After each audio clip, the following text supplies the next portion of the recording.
And when you want me to stop, just hold up your hand or something like that. No problem. No problem. Then all the oral histories, I hate these guys that say yes and no, and that's it, you know. Well, my name is Terry Shoptaw. Today is the 14th of September, 2007, and I'm talking to Mr. George Dingledy, Dingledy, about his experiences as part of the 164th Infantry Regiment. George, let's just start with something simple. Tell me where and when you were born. I was born November 26, 1923, at St. Elizabeth's Hospital in Youngstown, Ohio.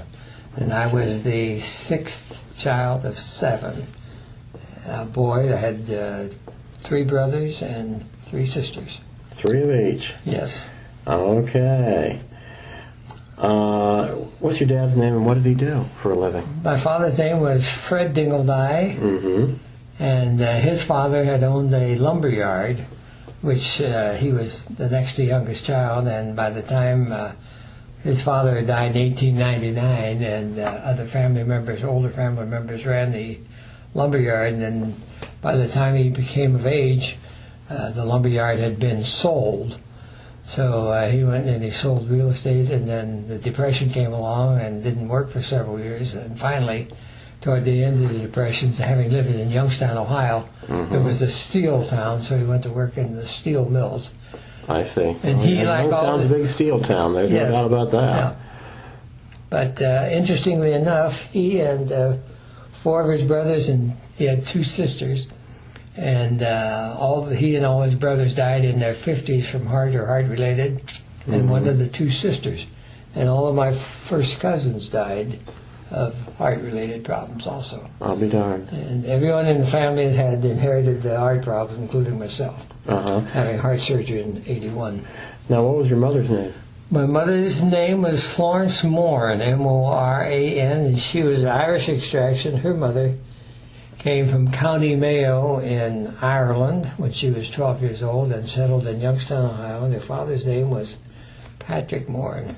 Okay. And her mother's maiden name was Bridget Philbin. Now, with 7 children, I take it she stayed home pretty much with the children. That was the time when everybody stayed home with the children. Yes. Mm-hmm.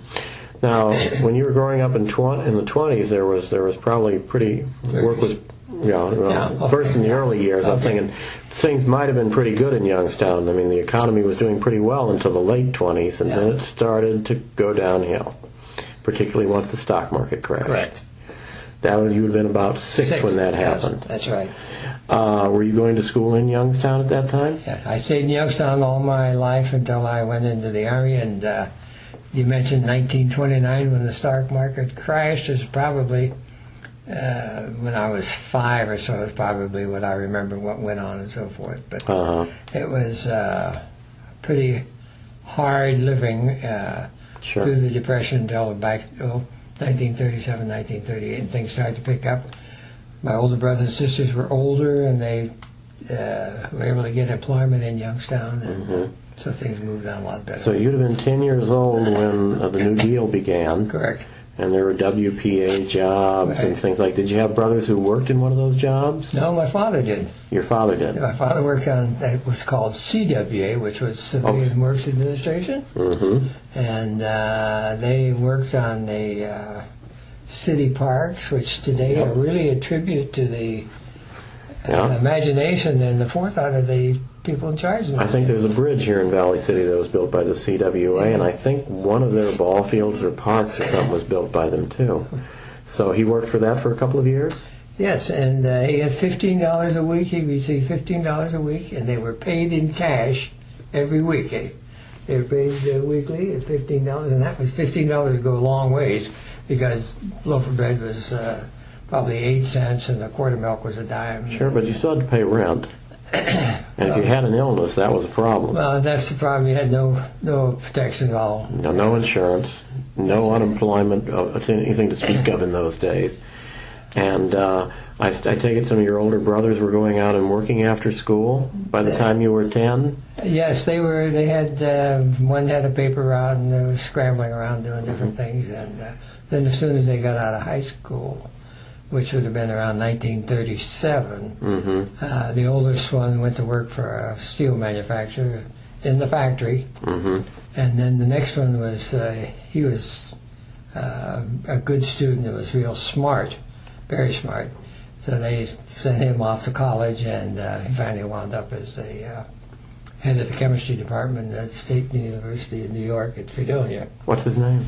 His name was David Dingledy. Okay. Dr. David Dingledy, got his doctor's degree from Ohio State. I'm familiar with sunny Fredonia. Yeah. As I recall, the story was always told that the reason the Marx Brothers named that country Fredonia is they had performed in that town once, Mm-hmm. and they didn't like it, so they decided to name that country Fredonia for that movie they made. Oh, nice. Well, anyway, that was a tradition in Fredonia when I went through there a couple of times. Yes. Did you start going to work after school at a fairly young age? Let me see. As soon as I graduated from high school in 1941, Mm-hmm. Traditionally you weren't allowed to work until you were 18 years old. You had to have, if you could get a work permit or something like that. So I didn't work from June until September. I did odd things. I worked odd jobs, like I helped a landscaper and stuff like that. In other words, after school type stuff. No, this 41 is when I graduated. Okay, so, but I mean, before that, after school, you weren't doing things like going around finding neighbors to cut lawns or shovel snow? Or... I did some janitor work and stuff like that for the school, and paid $5 a week, which was a lot of money in those days. But then when things began at 18, I had a job. I got an opportunity to work for Royal Typewriter. Mm-hmm. I remember you mentioning that, yeah. As the delivery boy, jack of all trades. I understand. Which paid $15 a week also. Mm-hmm. And everyone used public transportation. We didn't have a car, never did have a car. Mm-hmm. Didn't even learn to drive until after I was out of college. Mm-hmm. Because public transportation was good back in those days. That's something that a lot of people don't remember, is that even though the United States really led the world in the manufacturing of cars, and even though we were the most mechanized army in World War II, Correct. there were still a lot of GIs that didn't know how to drive. Correct. Because the Depression had made it impossible for them to have access to cars. Right. And I was one of them. Now, you were 18 when Pearl Harbor was attacked in 1941. Right. That's correct. And did you decide to enlist after the war began? No. By this time, I was working in the steel mills. Mm-hmm. And we all knew that we were going to be drafted. Mm-hmm. So I was born in 23, so in 1941 I would have been 18 years old. Right. And at the beginning, they weren't drafting 18-year-olds. No. And in the beginning, no one was running down to the recruiting stage, other than certain people older. Mm-hmm. And I don't know whether people were escaping marriage or some of the other problems or something like that. But the kids our age weren't running down to the... I see. Weren't running down. So in 43, really in the end of 42, there was a group of us and we decided that we were going to be drafted anyhow. So we decided we'd all go together. I know at the end of 42, realizing that drafting 20 and 21-year-olds was not going to produce the army they felt they needed, particularly in Europe. They did lower the draft age to 18, which caused a little bit of controversy among the voters. Right. As I recall, Roosevelt's Democratic Party lost some seats in the House and the Senate that fall for the first time in a long time. And the 18-year-old draft was given as part of the reason why voters went out and finally voted Republican. But they also, at our age, 18, 19 years old, we really didn't have any great interest in what was going on, other than Roosevelt was the president, and we didn't care who ran against, whether it was Dewey or Wilkie or anybody else. Didn't make any difference, because we knew he was going to be president forever if he wanted to. Yeah, well, there was, and of course, this was a generation that couldn't remember really a president before Hoover. That's right. And Hoover was acknowledged to be a failure, and Roosevelt was the guy who seemed to be getting things done, and they just kept voting. Now, I assume that some people in the steel industry in Youngstown wouldn't have had to worry about the draft because they were in what's called protected jobs. They were needed for the war effort. But that didn't include you. That wasn't my category. No, I understand. But I'm just talking about certain skilled workers that could claim an exemption. Yeah, I'm sure. Funny thing is that nobody wanted an exemption. Mm-hmm. No, I'm not saying no one. But it was rare. Yeah, it was rare that somebody would take an exemption.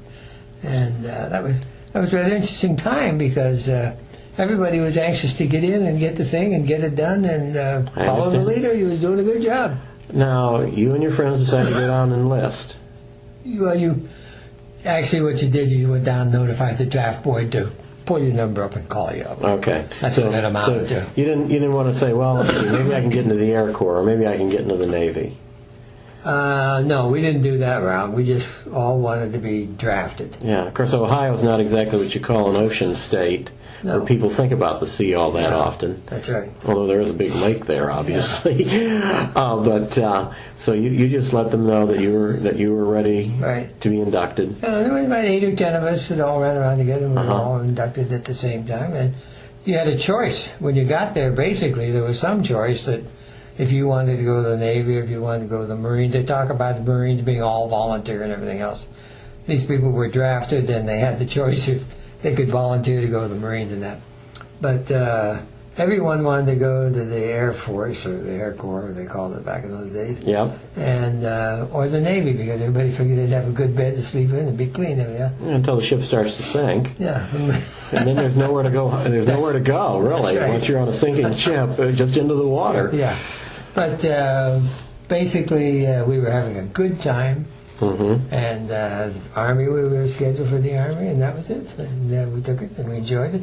I enjoyed it, and I think most of the other guys do it, for the simple reason that we had plenty of food, clothing, and discipline wasn't a problem with us. We'd all gone to parochial school, parochial high school, so discipline was part of our life, plus the family discipline. Now, was your parochial school run by nuns or what? The parochial school was run by nuns, and they ran a hot, tight ship, and I'm not excited. Well, I've had people tell me that certain nuns were as good as master sergeants in keeping everybody in line. And as I look back now, there's nothing wrong with it.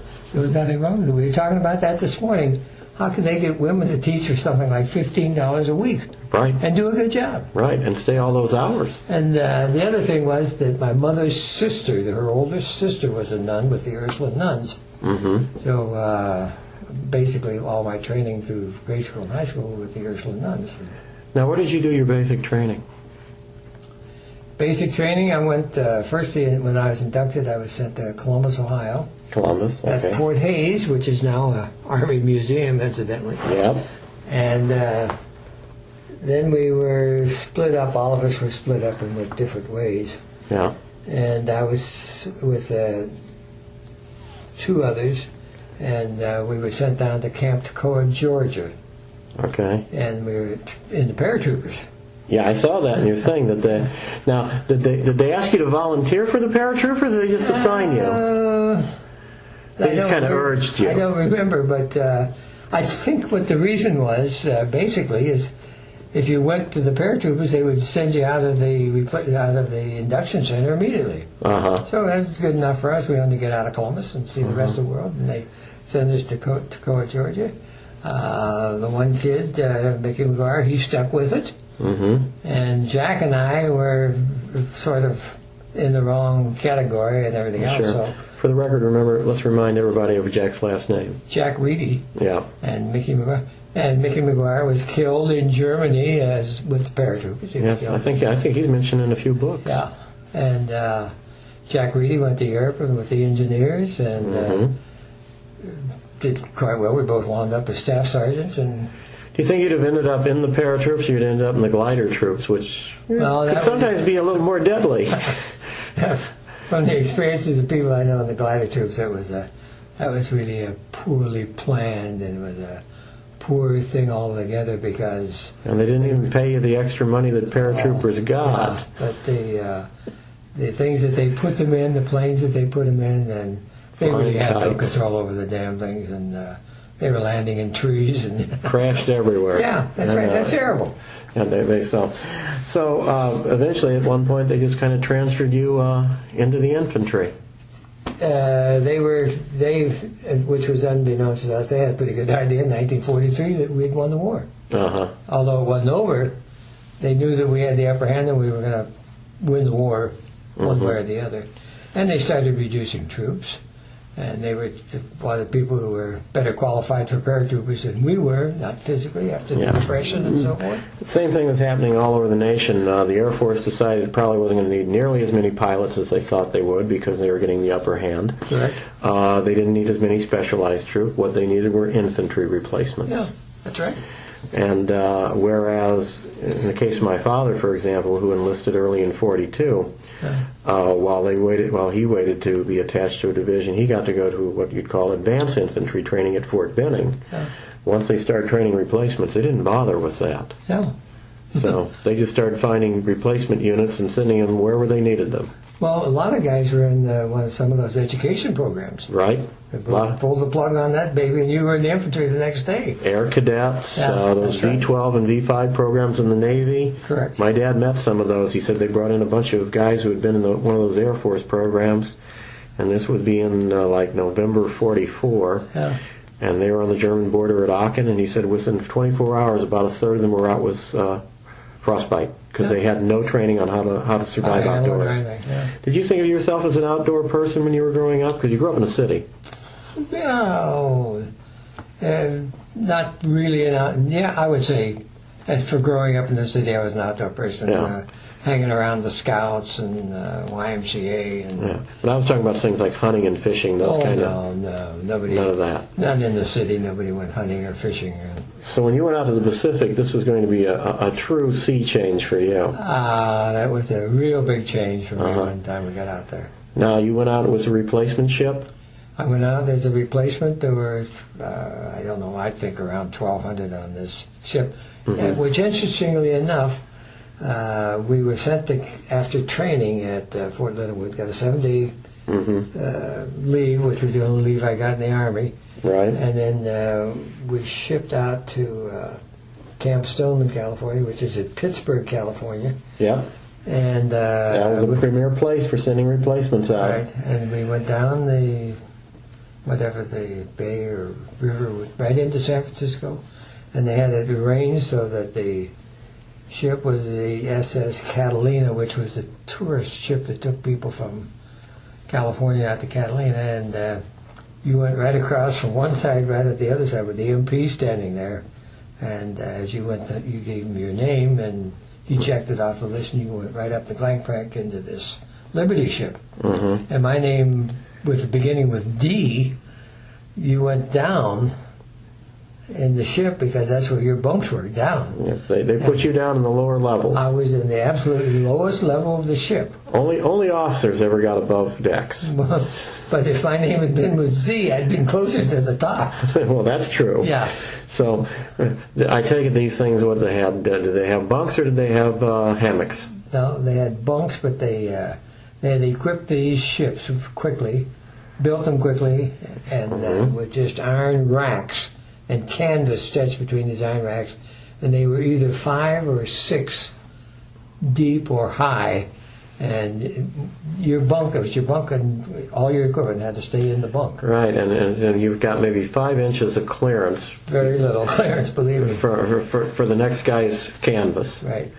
But the interesting thing is the ship took off. I mean, almost immediately the ship left, and no escort. No, they were going to try to rely on speed to outrun a Japanese submarine. For God's sake, speed in one of those dubs was a joke. Probably maybe 12 to 14 knots. You think it would go that fast? But anyhow, I don't know. It was scary. But from about the first night, everybody slept down. I tried to sleep down where all the sweat and the odor and everything else was. And then from then on, everybody just practically lived on deck. Yeah. And they didn't try to make us get down the bunks or anything like that. How was the food on board ship? Because you were probably on the ship, about 3 weeks? I forget how many days. Yeah, I think you mentioned it. They fed you twice a day. They fed you in the morning, they fed you a little late afternoon.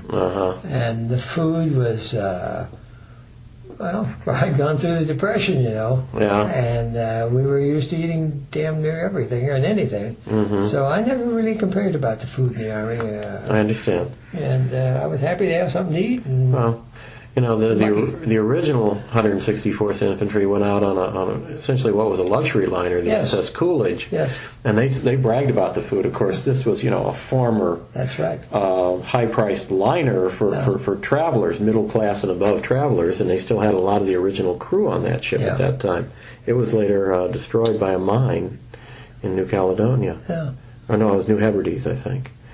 In the harbor. A lot of people think that they have to complain about the food, or they have to complain about but that never bothered me. They never asked you to come up on. They never sent groups up on deck to supposedly keep an eye out for submarines. No. We used to sit up on deck and watch flying fish, and try to guess how far they flew. And the other thing was a constant argument is how far the horizon was. Oh, okay. How many miles was it to the horizon? And the government had printed at that time the original pocketbooks. And they weren't in the rectangular shape where you'd be from top to bottom. These are the ones that are longer than taller. That is correct. Those GI editions. Yes, and we had all of those books. And if you could read all the way to the Orient, or if you wanted to play cards, no crap shooting. They wouldn't allow that. They wouldn't allow any crap. If it was going on, it was going on in secret. That's right. But we'd play cards. You guys would play euchre, and some of the smarter ones would play bridge and so forth. And now, you mentioned if you could read. Did you know guys in the unit who could not read? plenty of guys right in this regiment that couldn't read. Yeah. Plenty of guys weren't graduates of high school. I know that. And I'm not talking about the replacements. I'm talking about the original. I understand that. They grew up on North Dakota farms, and a lot of them worked on farms and didn't go to school very much. I can remember one guy by the name of Archie Marquette. I don't know whether Archie's dead now or not, but he told me he had no one to leave his church to. And they were always on his ass to pay the $10 a month for GI church. He says, I don't have anybody to leave it to. Yeah. He says, my family's all gone, everything. He says, and I don't think Archie could read either. But there were several that couldn't read, and as I say, quite a few that hadn't graduated from high school. And what was the name of this Liberty ship? I think it's in that. I think it is too. I can get it there. Can't remember. But in order to get to the island, you boarded this actually kind of a little excursion ship called the Catalina. Yes. To get out to Catalina so you could load on board the Liberty ship. Did you get seasick on the trip? I never been seasick in my life. And all the cruises and everything else we've taken since then. Well, many people would envy you. I'll tell you that. Some of those guys were sick all the way. Yeah, I know that. Unfortunately. Now, where did you go? When we left, we went to New Caledonia. And this was approximately what time of year? And this would be in 43? Yeah, this was in the fall of 43, October, around there. Yeah, something, yeah. And we went to New Caledonia. They used you to fill out. They started filling you on. They sent you to New Caledonia. Yeah. And eventually, I think to Fiji. Then, right? Yeah. We were in New Caledonia. We were placed in a replacement depot. It was just a big tent city. Right. And I don't remember how long we were there. We never got off the base or whatever it was. And then they finally called our names and put us on another ship, which I don't remember what type it was. That's all right, don't worry. It might be in there. But then we were sent to the Fiji Islands. And then that's when they started sectioning you off. Right. Company A, Right. Company B, Correct. so forth. And they sent you to Company F. Company F. F Company. And as I recall, F Company had taken quite a few casualties on Guadalcanal. Yeah. And some wounds, some killed, but even more had been just whittled down by malaria. Malaria got a lot of them, Yeah. In fact, interestingly enough, it sounds like a lot of them, their worst malaria came after they left Guadalcanal and arrived in Fiji. Yeah.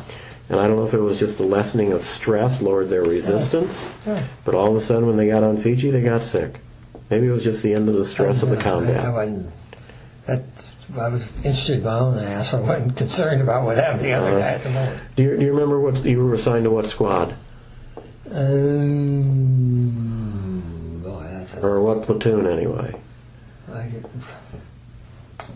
The only guy that I knew, the only name I remember was Pug Graff, Graff. And if I'm not mistaken,